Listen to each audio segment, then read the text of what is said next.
boa noite para você de casa. Agora o NTV News, boletim confirma 333 novos casos de Covid em Patos de Minas. Após quase 2 semanas de interdição, tráfego de veículos na BR-365 é liberado. Polícia Rodoviária Federal deflagra Operação Carnaval. O que abre e fecha em Patos de Minas no feriado carnavalesco. Unidades do Hemominas abrirão no recesso. Redicop promove campanha para doação de sangue. Dolina gigante é registrada em fazenda na zona rural de Vazante. Buraco de grandes proporções é alvo de reclamações em Lagoa Formosa. Governo mineiro concede reajuste, mas não agrada. Policiais realizaram um novo protesto nesta sexta-feira na capital. Projeto que proíbe passaporte vacinal em Patos de Minas é aprovado na Câmara. Jovem vítima de acidente está internado há mais de 15 dias à espera de cirurgia. E família faz apelo para custear procedimento. Tem ainda análise da notícia e muito mais informações agora no NTV News.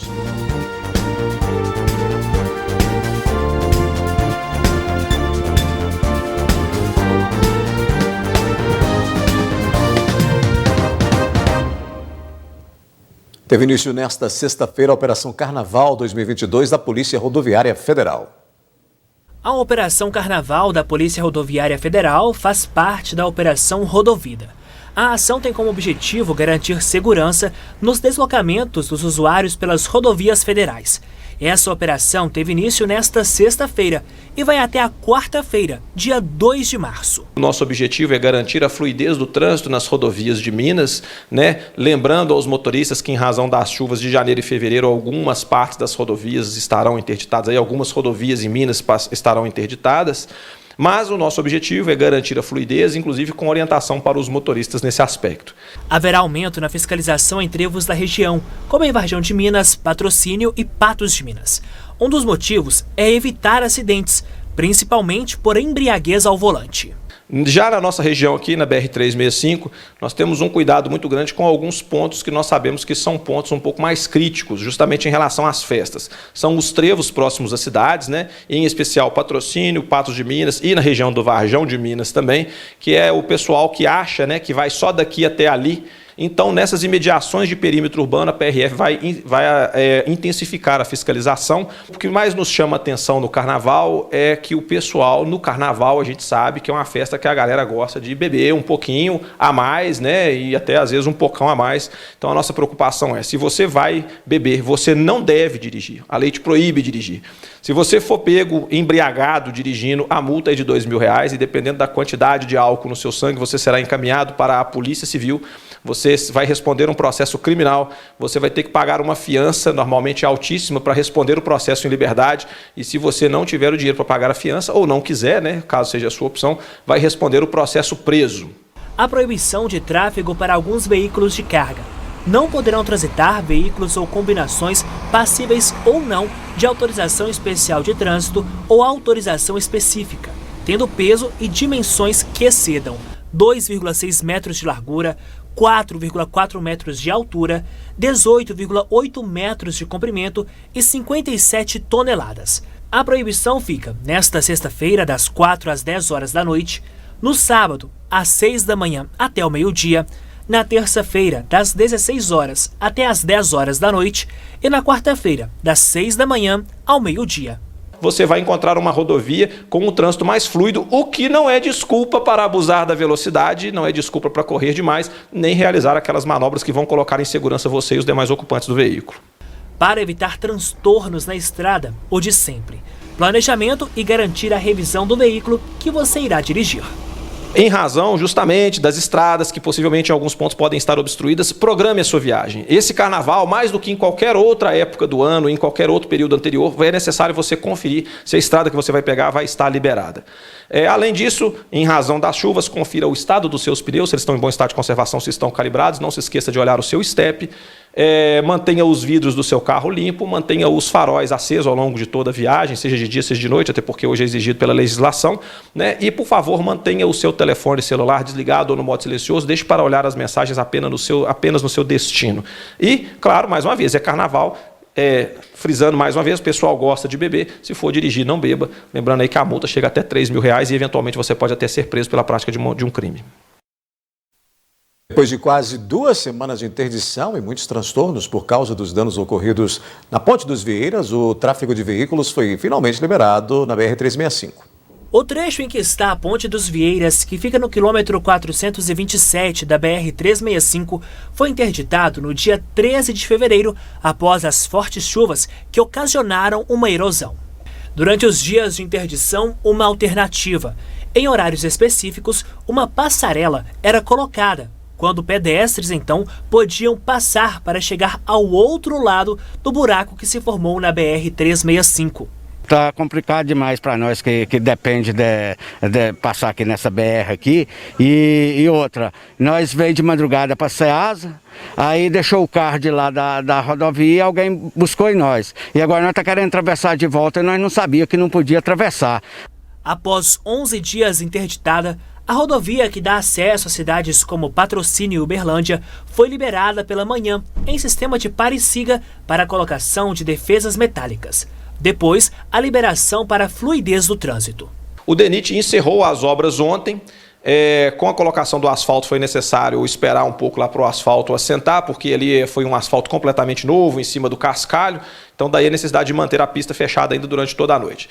Agora na parte da manhã, às 8 horas, o DENIT falou que ia liberar a pista, né? Como de fato a gente viu e foi liberada, mas com uma ressalva. Como foi necessário mexer na estrutura da ponte, durante a parte da manhã as obras são de recolocação de defensas metálicas, aquelas defensas que é para garantir a própria segurança do motorista, ainda mais se tratando de uma ponte. E tão logo as defensas metálicas terminem de ser colocadas, o trânsito volta a fluir normalmente. Após diminuição no tráfego de veículos, a expectativa agora é de volta à normalidade após o trecho que havia sido interrompido. Agora volta, né, à normalidade o trânsito. A gente espera que os motoristas estejam tranquilos aí, sem ansiedade. Foi um período bastante atípico para a Polícia Rodoviária Federal e foi um serviço diferente, né? Mas tivemos que nos adaptar para isso. O objetivo nosso é esse, garantir a segurança do motorista. Fecha no Carnaval 2022 em Patos de Minas. Unidades do Hemocentro abrirão no recesso carnavalesco e Redicop promove campanha para doação de sangue.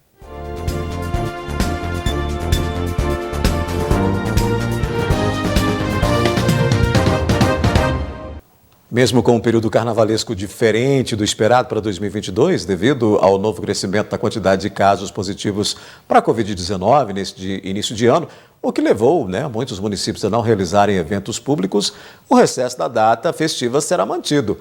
Vale lembrar que Carnaval não é considerado um feriado nacional, mas a maioria dos órgãos e empresas promovem ponto facultativo nesta época.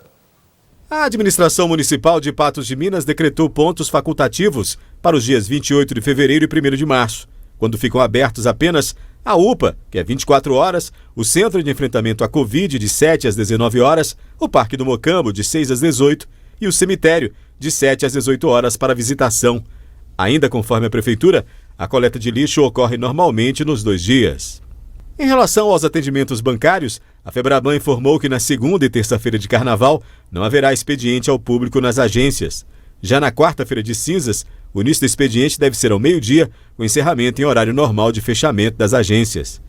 A Febraban orienta os clientes a utilizarem preferencialmente os canais digitais para a realização de transferências e pagamentos de contas. As unidades de atendimento integrado não terão expediente nos dias 28 de fevereiro, 1º e 2 de março. Os atendimentos em todas as UAIs serão retomados só na quinta-feira. O Hemocentro de Patos de Minas, assim como as demais unidades do estado de Minas Gerais, manterá as coletas e atendimentos no Carnaval. A Fundação Hemominas informou que as unidades da capital e do interior estarão abertas durante este período.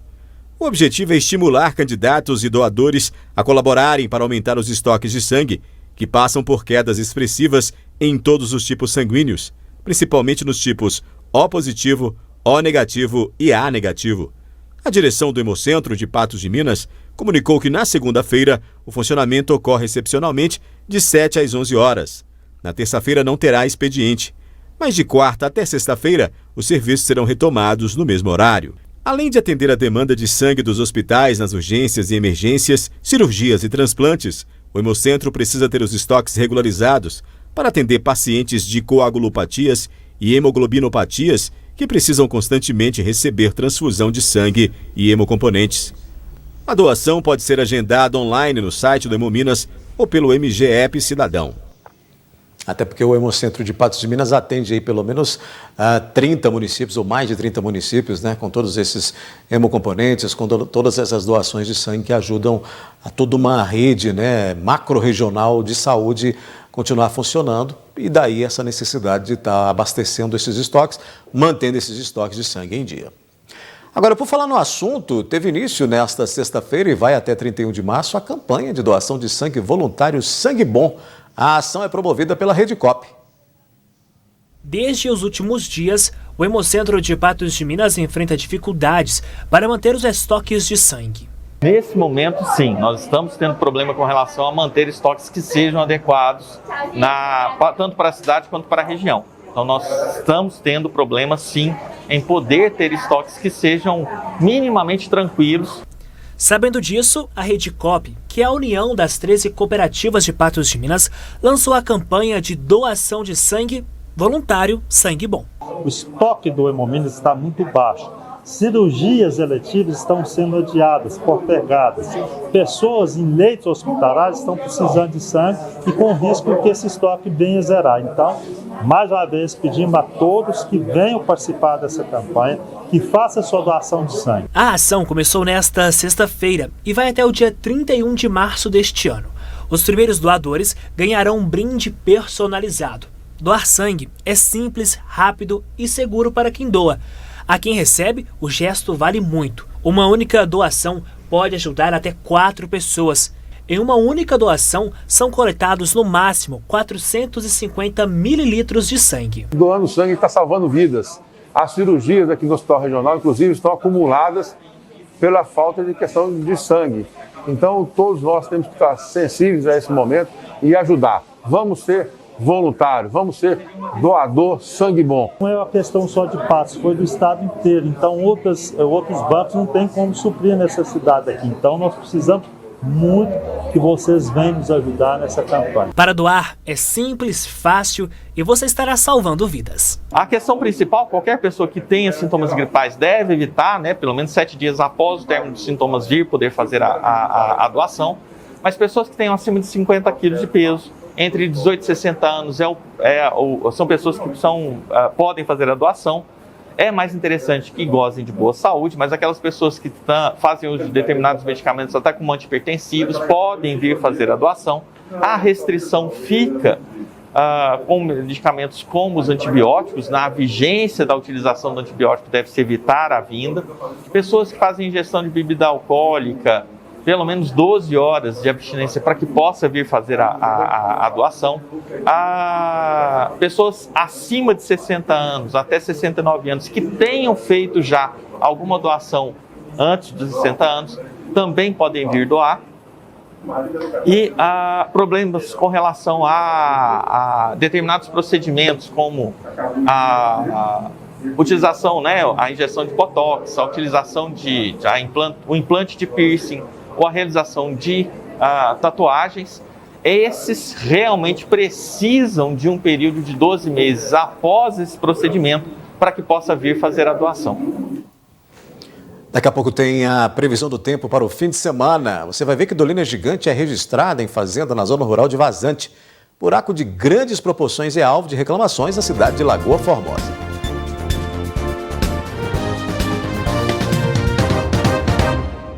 Em Vazante, mais um evento de Dolina foi registrado. Nessa quinta-feira, um produtor rural foi surpreendido com um imenso buraco que se formou em sua propriedade. O dono da fazenda, que fica na zona rural de Barroquinha, a 10 quilômetros de Vazante, foi surpreendido com um barulho na entrada da propriedade. E quando viu, o solo cedeu e um buraco enorme se abriu. Escutei o barulho, abri a porteira, quando escutei um barulho que olhei para baixo, já era ela descendo mais. Eu até nem tive coragem de aproximar, não. O que eu vim foi para cercar o silo que estava sobre ela aqui, ó, com a tela.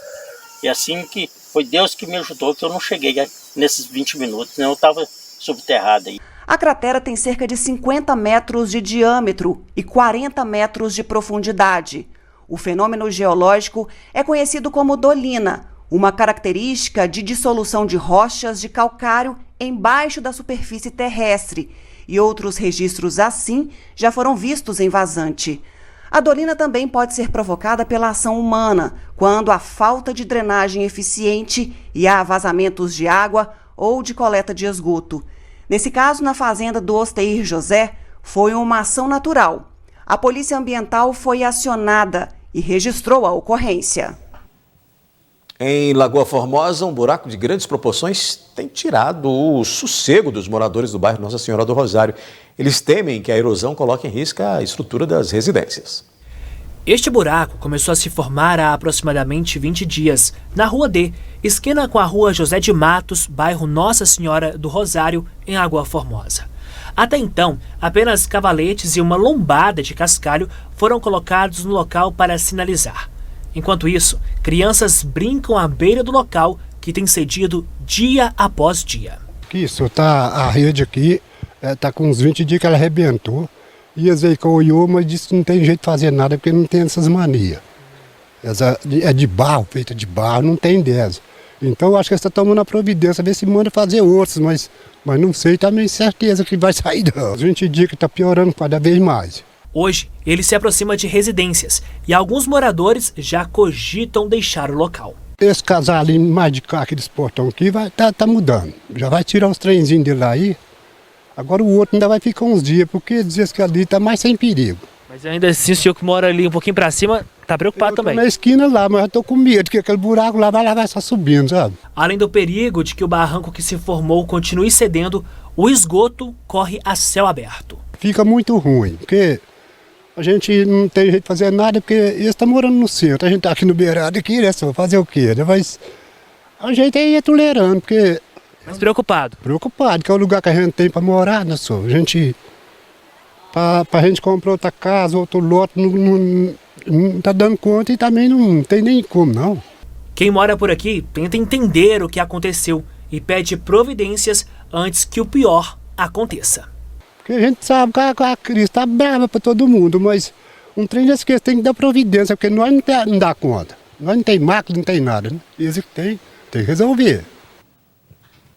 Agora vamos saber como é que ficou o tempo no sábado e domingo em Patos de Minas e municípios vizinhos.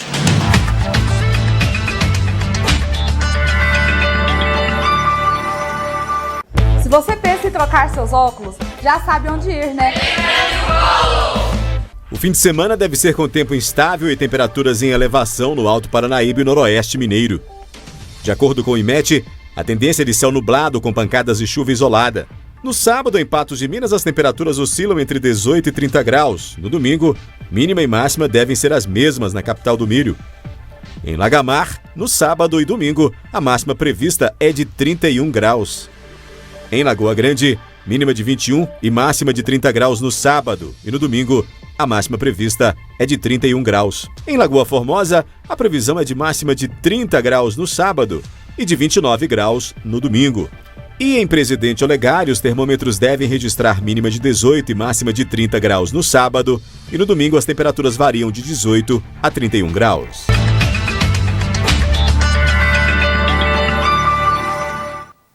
A seguir tem a análise da notícia aqui no NTV News. O governo mineiro concede reajuste, mas não agrada. Policiais realizaram um novo protesto nesta sexta-feira na capital. E você vai ver que projeto que proíbe passaporte vacinal em Patos de Minas é aprovado na Câmara.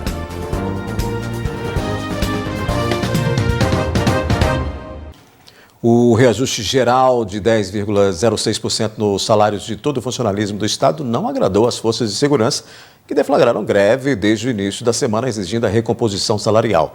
Policiais voltaram a protestar nesta sexta-feira em Belo Horizonte. Eles querem o cumprimento de acordo firmado em 2019, que previa a recomposição inflacionária em 3 parcelas: 13% em julho de 2020, 12% em setembro do ano passado e mais 12% este ano. Após uma reunião na tarde de ontem com o secretariado, o governador usou as redes sociais para anunciar o reajuste. Depois, secretários de Estado concederam entrevista para detalhar o plano e asseguraram reajustar o auxílio fardamento das tropas. Além da bonificação aos policiais, o governador pretende aumentar de R$ 47 para R$ 75 a ajuda de custo diária repassada ao funcionalismo civil. O projeto de lei para regulamentar o reajuste de 10% já foi encaminhado para a Assembleia. É hora da análise da notícia aqui no NTV News, comigo a jornalista e apresentadora Ludmila Bahia, para a gente começar falando justamente dessa situação aí relacionada a esse movimento grevista, discordando aí do que foi proposto pelo governo, e o governo que tem enfrentado aí vários setores com indícios de greve, inclusive DR, professores que daqui a pouco também já estão querendo deflagrar greve, e as forças de segurança que estão insatisfeitas com esses 10,06%. Boa noite, Ludmila. Boa noite, Odair. Boa noite a todos que acompanham o NTV News. Agora a gente tem análise da notícia e com essa bomba aí no colo do governador Romeu Zema para resolver. As forças de segurança se mostram insatisfeitas com esse reajuste proposto pelo governador, já que não é o acordado lá em 2019, quando foi proposto aí uma primeira parcela em 2020 de quase 13%, depois outras duas de 12%, uma em 2021 e outra em 2022. Essas duas últimas não aconteceram e a categoria bateu o pé. Se Romeu Zema não fechar um acordo condizente com o que eles pediram, com o que eles acordaram, que na verdade nem é mais um pedido, foi um acordo firmado entre o governador Romeu Zema e representantes das forças policiais, polícia civil, militar, bombeiros e também policiais penais. Então foi feito esse acordo lá atrás e aí Romeu Zema não cumpriu com a palavra e nem com o acordado, então agora chegou o limite para todos eles. É preciso que o governador aí busque uma outra solução, porque eles não querem essa proposta, eles não querem somente esse reajuste de 10% para todo o funcionalismo de Minas Gerais. Eles querem exatamente o que foi acordado lá atrás. É aquilo, né, Odair? Na hora de fazer um acordo, na hora de você firmar alguma coisa com alguém, você tem que fazer as contas para o futuro. O governador disse, olha, a gente está no limite do caixa, mas por que então prometeu isso lá em 2019? E é um ano complicado para o Romeu Zema, porque ele é um pré-candidato à reeleição e pega justamente uma classe forte e que pode desestabilizar e muito o governo dele. Fora essas outras frentes grevistas que citamos, de professores em estado de greve, IPSENG, funcionários do IPSENG de Belo Horizonte em greve também, e aí a gente tem professores em estado de greve podendo deflagrar a partir do dia 8 de março, e os policiais já avisaram que se não houver um acordo, se o governador Romeu Zema não cumprir com aquilo que foi prometido, prometem uma manifestação ainda maior, movimentando também as polícias do interior. No interior de Minas Gerais, a gente viu manifestação em Uberlândia nesta sexta-feira. Há policiais de Patos de Minas, de cidades menores, que já aderiram a esse movimento grevista, mas a gente sabe que, por lei, há a manutenção da ordem, pelo menos 30% dos servidores têm que trabalhar, e essa é uma garantia, e até nesse período de carnaval, as forças de segurança também estão atentas para que possam aí colaborar e fazer toda a segurança devida nesse período. E ainda bem que a gente não tem toda aquela movimentação de carnaval, sim, que normalmente tem nessa época. Aí, de certa forma, a gente respira mais tranquilo. Mas, entretanto, Odair, os policiais penais já avisaram, não vão garantir visitas. No final de semana, por exemplo, já disseram que não vão acordar, não vão permitir as visitas, assim também como outros direitos dos detentos, como até banho de sol, será reduzido. Então a gente tem aí as forças também se mobilizando e restringindo aquilo que normalmente fazem. O DR já deflagrou greve, o que pode impactar, inclusive, nessa recuperação de vias que estão aí destruídas pela chuva, né, Ludmila? Ou seja, o governador vai ter que atuar em diversas frentes, num momento eleitoral para ele aparentemente favorável, diante das pesquisas que mostram ele com uma certa vantagem sobre todos os outros supostos candidatos. Mas a verdade é que ele vai ter que trabalhar muito bem essa situação e contornar tudo isso nos 45 do segundo tempo, quando ele tem aí uma proposta de tentar se reeleger no Estado, né? Mas o desgaste já foi feito. Se a gente sabe, já sai aí de uma largada com desgaste, porque a partir do momento que é feito uma proposta e essa proposta não é acordada e já tem todo esse movimento que com certeza ele sabia antes de deflagrada toda essa greve, todas essas manifestações, ele já tinha toda essa informação em gabinete. Talvez ele não tenha acreditado que poderia virar um movimento dessa magnitude.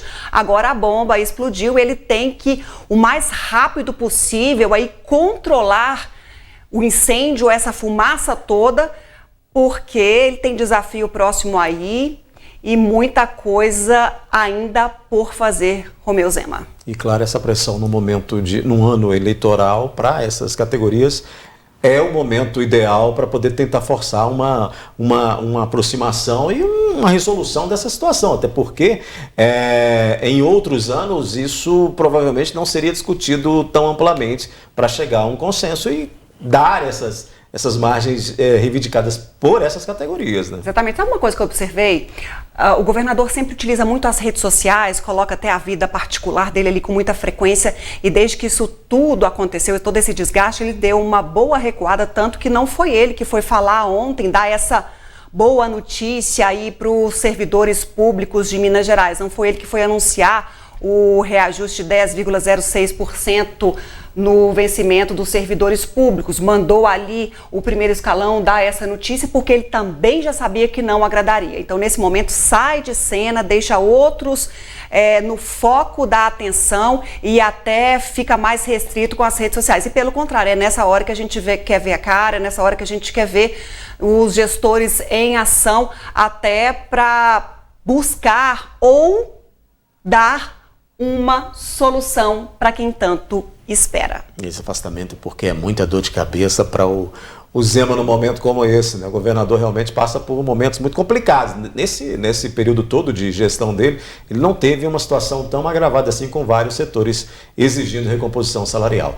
Ainda sobre o noticiário político, Ludmila, foi votado e aprovado em primeiro turno nesta quinta-feira na Câmara, em Patos de Minas, o projeto de lei que pretende proibir a exigência de comprovante de vacinação contra a Covid em estabelecimentos públicos ou privados de Patos de Minas. De autoria do vereador José Luiz Borges, o projeto pede a proibição no município de Patos de Minas da exigência de passaporte de vacina ou qualquer outro documento equiparado de comprovação de imunização contra a Covid-19 no âmbito público ou privado que possa restringir o direito de ir e vir do cidadão patense ou impedir seu trabalho. Em caso de descumprimento, o infrator, seja ele cidadão, pessoa jurídica ou órgão público, será multado em 2.000 unidades fiscal padrão do município e os recursos arrecadados com as multas serão revertidos para o Fundo Municipal de Saúde. Além disso, a incumbência da fiscalização e da aplicação da lei caberá à Prefeitura.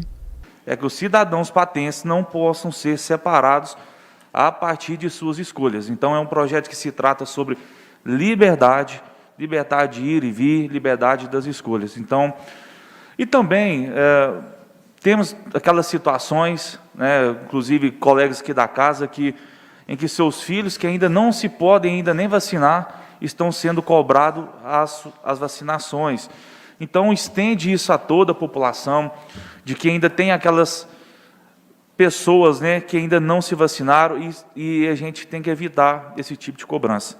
Num primeiro momento foi divulgado que o projeto se justifica devido à ineficácia de diversas vacinas, além da necessidade de 3 doses para alcançar ou não a taxa mínima de imunização. Mas foram feitas adequações ao projeto e essa última parte foi retirada.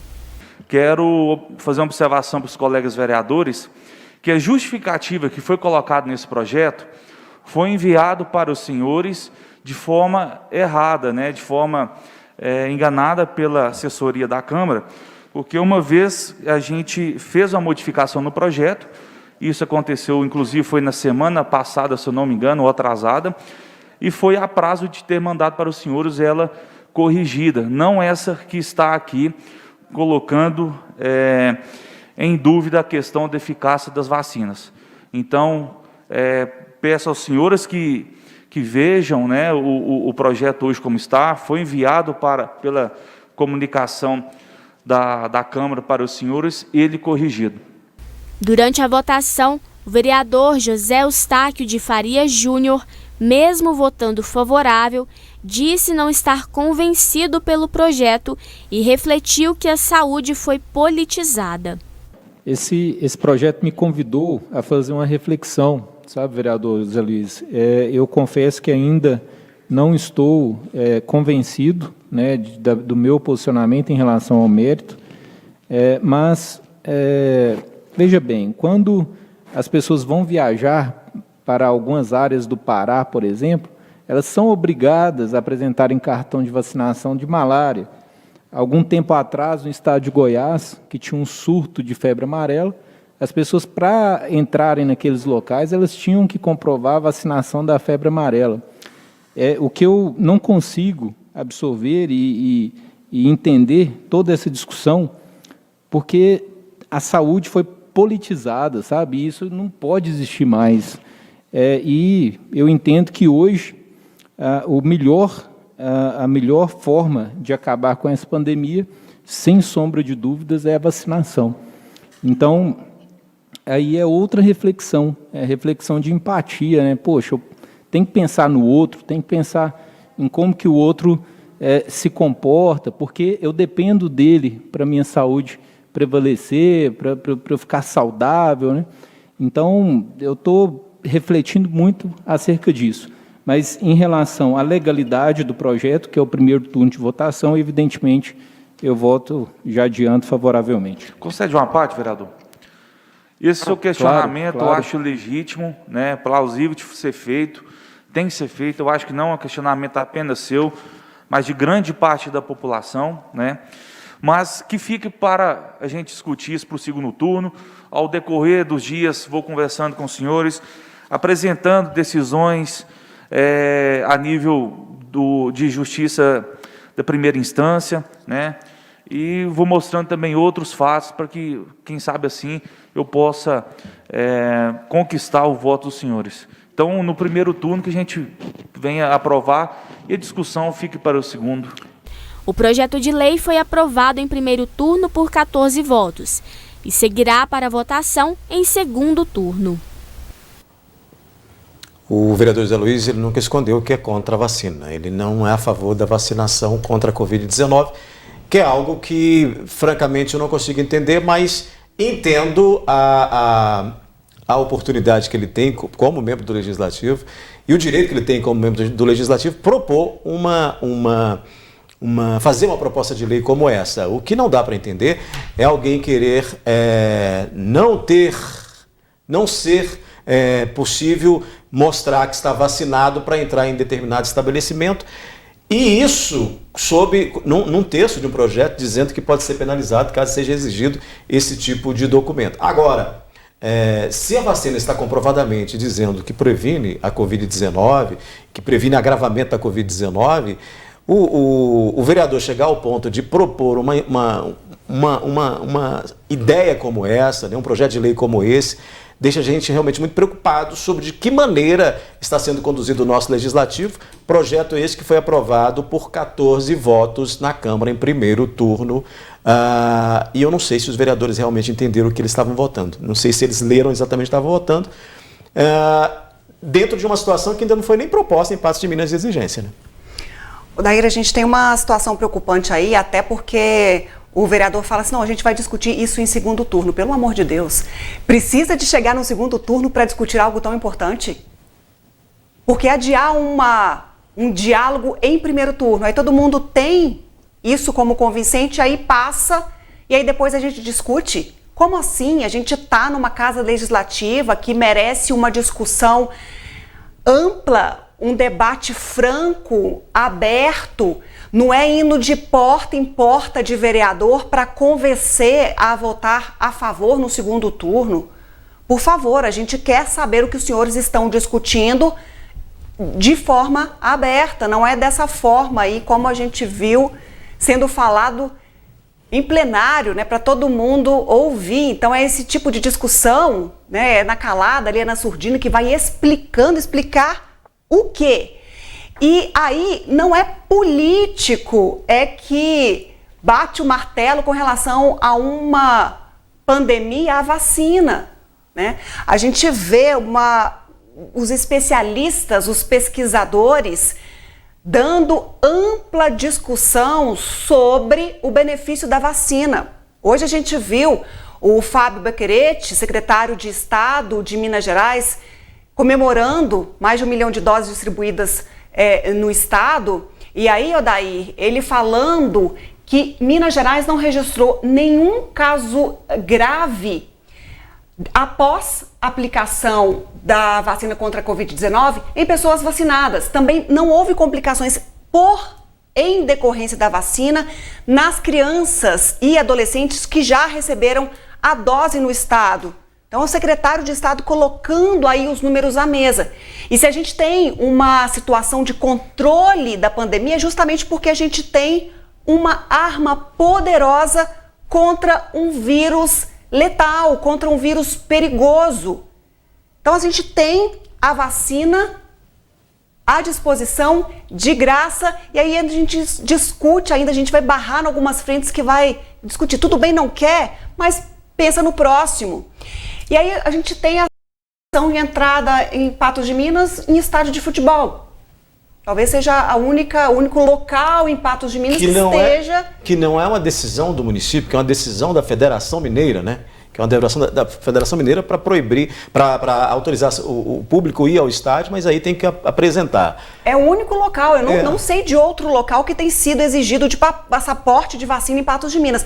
Então, ao invés dos vereadores, numa casa tão respeitada, discutir ações que precisam ser realizadas no momento. Olha a zona rural de Patos de Minas, a cidade passando por todo esse caos aí com relação às chuvas, às enchentes, as famílias ainda não voltaram para as casas, tem tanta coisa para acontecer. Eu que tive, já estou algumas semanas aí visitando zona rural, fazendo reportagem, conversando com as pessoas, eles falam, poxa, nenhum vereador veio aqui, a gente liga, fala que vai vir, veio aqui, tá... Depois de muita cobrança. Então, assim, tem tanta coisa mais importante na frente para resolver, sabe? A gente não entende certas urgências. A gente tem um local, quando tem jogo, pedindo cartão de vacina. Agora, talvez seja aí uma questão pessoal, porque no caso do vereador, né, que apresentou esse projeto, teve que entrar na justiça para entrar em Lagoa Formosa quando estava sendo exigido o passaporte de vacinação. Então, aí...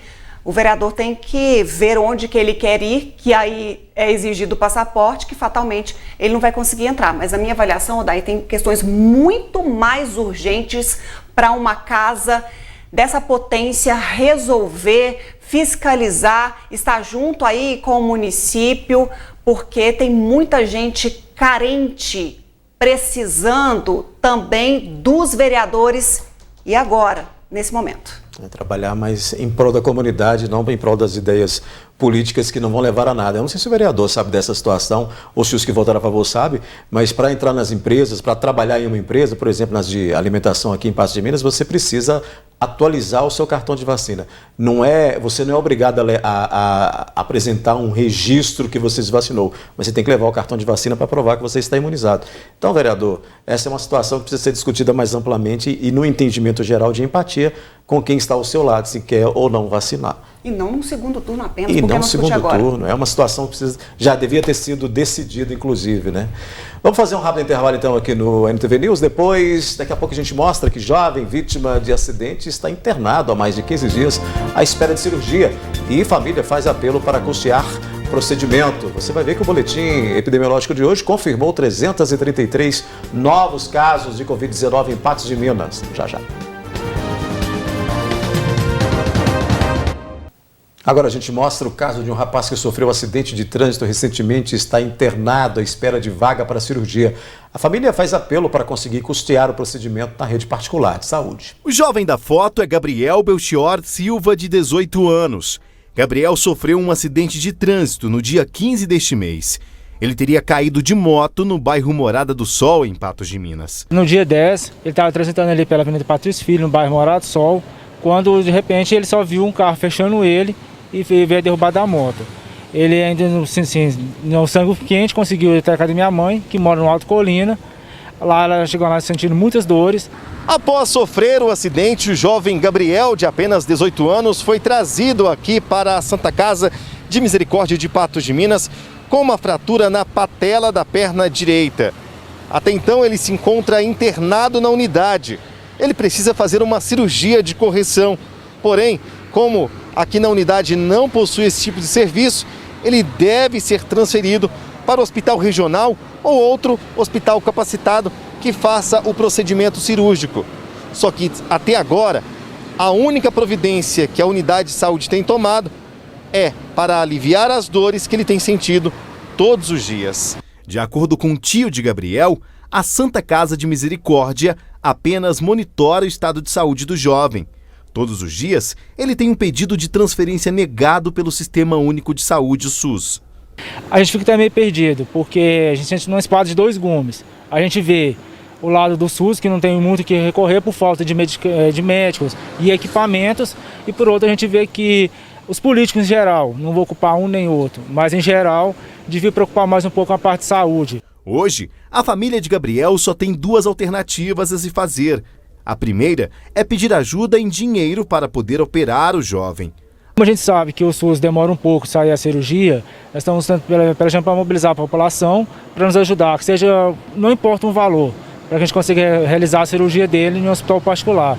Nós já verificamos em alguns lugares, hoje o local mais barato é o Hospital Nossa Senhora de Fátima e o valor da cirurgia é R$ 8.300.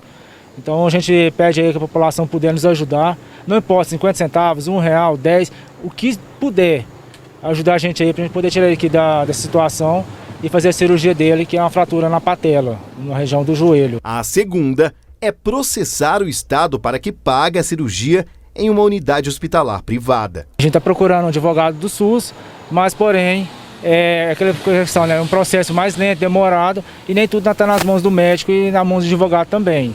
Então a gente agradece a ajuda deles também, mas quanto mais rápido eu conseguir tirar ele aqui, mais vai amenizar as dores dele. O medo da família é que a demora cause sequelas em Gabriel. O osso pode sim começar a colar torto e se tem que quebrar novamente, fazendo uma cirurgia, às vezes está agravando a cirurgia aí. Quem quiser ajudar o Gabriel pode entrar em contato com a família ou fazer um Pix de qualquer quantia em dinheiro. Tem o Pix, ele pode estar, se puder ajudar a gente aí, pode entrar em contato pelo telefone 999 88 81 42. A gente vai transferir o Pix para a pessoa faz o depósito para a gente. O mais triste disso, Ludmila, é que esse jovem, ele é mais um dos que precisa do atendimento público de saúde. Esse atendimento demora tanto que a família é obrigada a pedir ajuda, a fazer apelo para conseguir custear um procedimento desse, de uma cirurgia. E aí está em torno de R$8.000, como disse ali o tio. Uma demora que vai agravando a situação dele, né? Infelizmente, a situação do Gabriel é compartilhada por muitas outras pessoas e chega nesse pedido de socorro mesmo à sociedade por conta da lentidão do Estado em prestar um serviço que é garantido pelo SUS, mas a gente sabe que, por exemplo, em Patos de Minas, as cirurgias de alta complexidade pelo Sistema Único de Saúde as cirurgias são realizadas no Hospital Regional Antônio Dias, que está sempre no gargalo quando se fala em ocupação de leitos. Então, é preciso antes ter um leito para o Gabriel para que ele seja recebido no Agarrad. E aí, Odair, tem essa questão, né? Mesmo que haja negativa do Agarrad, aí há essa busca ativa por leitos em qualquer hospital que atenda o Gabriel em Minas Gerais, mas a gente sabe também que a situação deles é complicadíssima.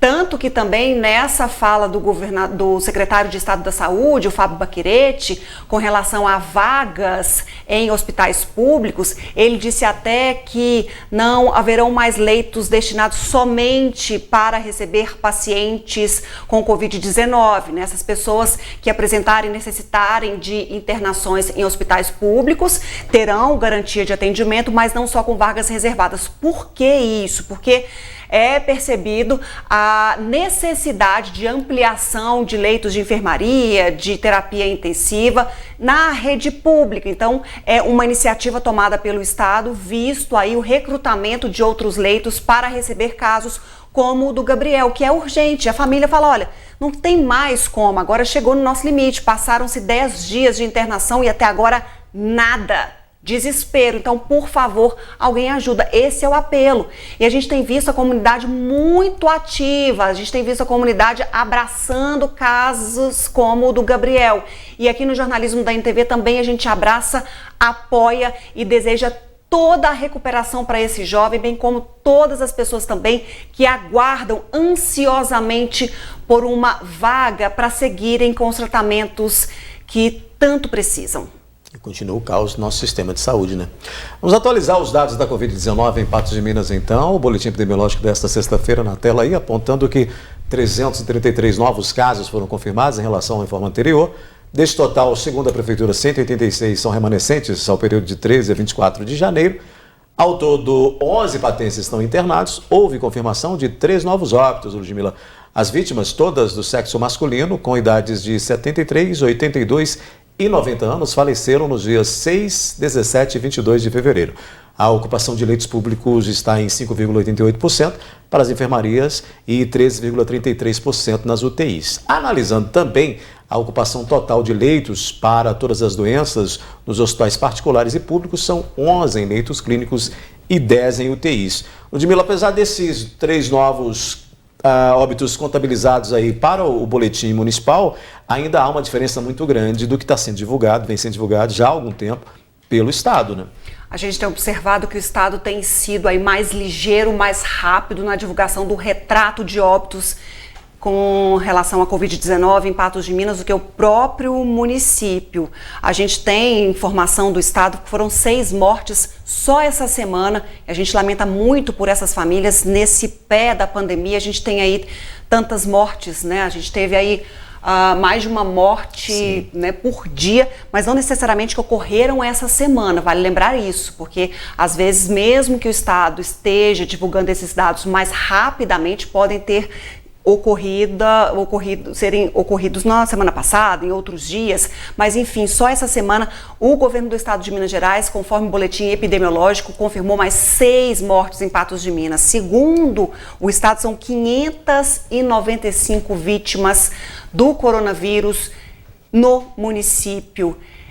19 a mais do que os números divulgados pela Prefeitura de Patos de Minas, Odair, e a gente vê aí números represados já lá do início do mês aí ainda, divulgados nesse boletim. De qualquer forma, a gente lamenta muito e mesmo que a pandemia aí esteja sob controle, a gente vê uma estabilidade, números oscilando um pouco para baixo, mas essa semana toda a gente viu números em estabilidade com relação à Covid-19, com baixa ocupação hospitalar, ainda bem, tanto em leitos clínicos, quanto de terapia intensiva, na rede pública, na rede particular. É isso que a gente espera, que caia cada vez mais, que mais pessoas estejam imunizadas, preocupadas, sim, em estar com o cartão de vacinas em dia, para que a gente possa, de fato, promover essa corrente, aí, esse corredor contra o coronavírus. Muito bem, vamos mudar de assunto aqui, Ludmila. A Embaixada do Brasil em Kiev, na Ucrânia,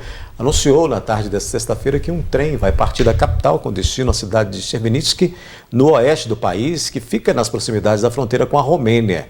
Essa é a primeira opção viabilizada pelo Itamaraty para a retirada de brasileiros do país que sofre com uma invasão de tropas militares da Rússia. No entanto, jogadores brasileiros que atuam, né, em clubes lá da Ucrânia continuam à espera dessa retirada e pedem socorro.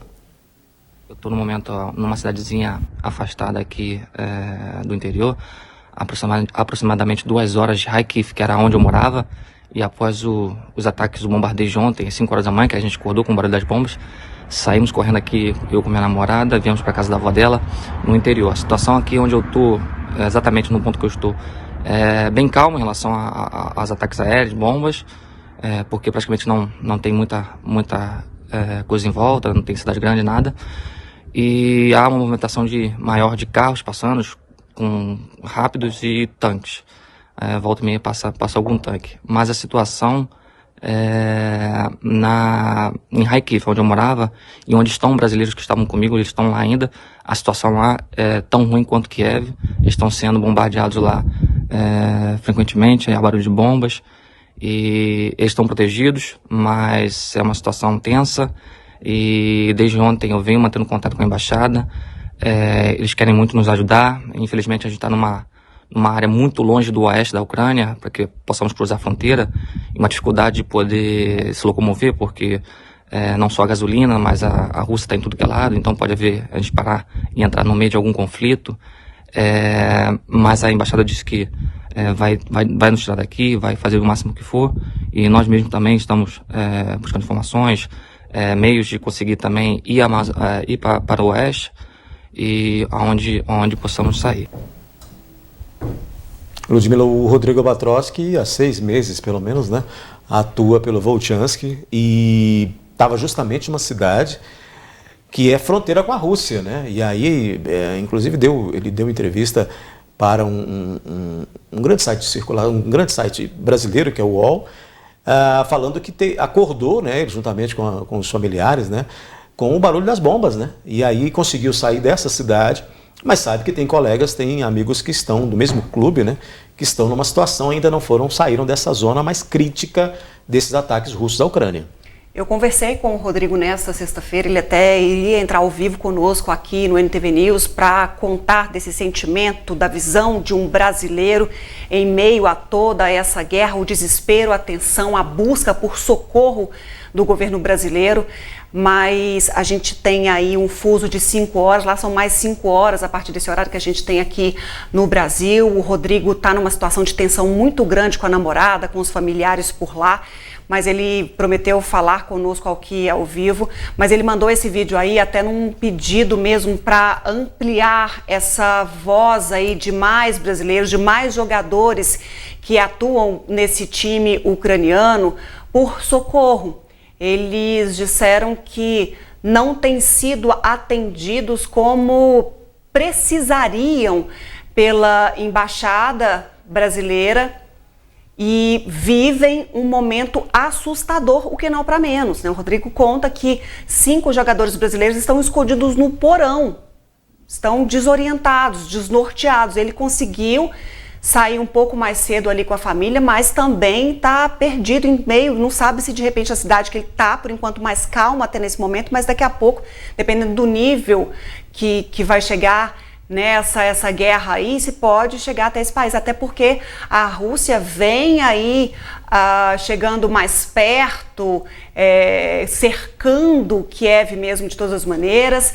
Então a gente tem um nível de tensão aumentando cada hora mais. Então imagina só, daí você tá numa cidade longe do seu país, buscando socorro. Então a gente entende muito esse clamor desse brasileiro, desse atleta, e entende o desespero também daqueles jogadores que estão escondidos aí esperando uma ação, esperando esse socorro chegar até a porta deles, porque no momento a gente entende que é difícil até de articular uma medida, mas é preciso ser rápido.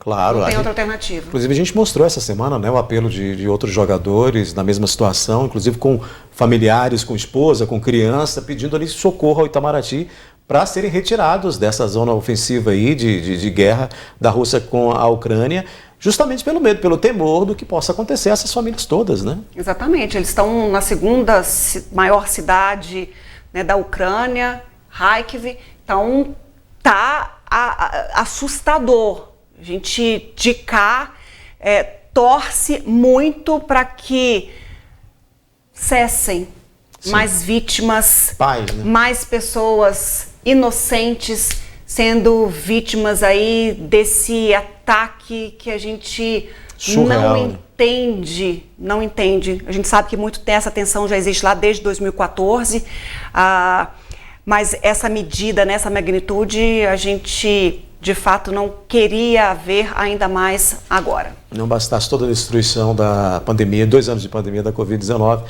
ainda vemos uma situação de deflagração de guerra, né? naquela região ali que já passou por tantas situações críticas e que é uma região muito rica.